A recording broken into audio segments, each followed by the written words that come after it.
ప్రభుత్వం గతంలో జరిగిన శాసనసభ ఎన్నికల్లో ప్రజలకు ఇచ్చిన హామీలను వెంటనే నెరవేర్చాలని చెప్పేసి డిమాండ్ చేస్తూ ఈ రోజున హుస్నాబాద్ టీఆర్ఎస్ పార్టీ ఆధ్వర్యంలో నిరసన కార్యక్రమం చేపట్టి డాక్టర్ బిఆర్ అంబేద్కర్ విగ్రహానికి వినపత్రం ఇవ్వడం జరిగింది. ఈ కాంగ్రెస్ ప్రభుత్వం కమిటీలతో కాలాపన చేస్తూ పరిపాలన కొనసాగించడం జరుగుతుంది. పేద ప్రజలకు న్యాయం చేయడం చెప్తే ఈ కాంగ్రెస్ ప్రభుత్వం పోరాటం వాళ్ళ మీద కేసులు పెడుతూ నానా ఇబ్బందులు చేస్తుంది. గత సంవత్సరంలోనే పాలన పేరిట గ్రామ సభలు పెట్టి పేద ప్రజల దగ్గర సంక్షేమ పథకాలు ఇస్తామని చెప్పేసి దరఖాస్తులు తీసుకోవడం జరిగింది.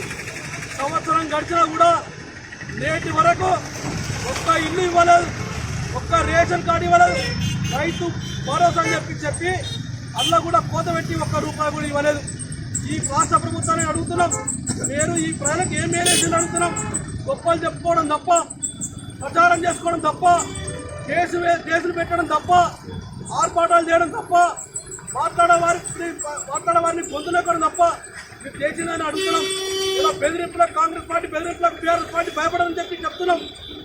ఈ రోజున గత 3 రోజుల ఇవాటికి 4వ రోజు గ్రామ సభలు పెట్టి వాటిల్లో అధికార యంత్రాంగంతో కాంగ్రెస్ నాయకులు పోతుంటే ఆనాడు దరఖాస్తులు పెట్టుకుని సిద్ధపడుతున్నారు.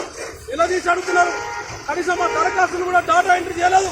మాకు ఏ సంస్థ పథకాలు ఇచ్చారు, మా లిస్టులో మా పేరు మిస్ అయింది, మాకు ఇల్లు వచ్చేపరుచు లేదు, రేషన్ కార్డు వచ్చేపరుచు అని చెప్పేసి అడగడం జరుగుతుంది. అడిగిన వారిపై కాంగ్రెస్ పార్టీ నాయకులు హెచ్చరికలు దిగడం జరుగుతుంది.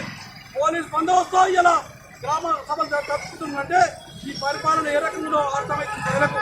ఈ రోజున ప్రజల తిరుగుబాటు మొదలైంది కాంగ్రెస్ ప్రభుత్వానికి.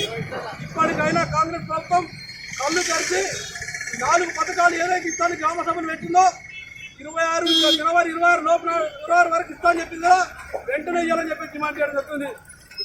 ఎన్నికల్లో ఇచ్చిన హామీలను కనుక నెరవేర్చకపోతే టీఆర్ఎస్ పార్టీ చూస్తూ ఊరుకొని చెప్పి రాష్ట్ర ప్రభుత్వానికి తెలుస్తున్నాం.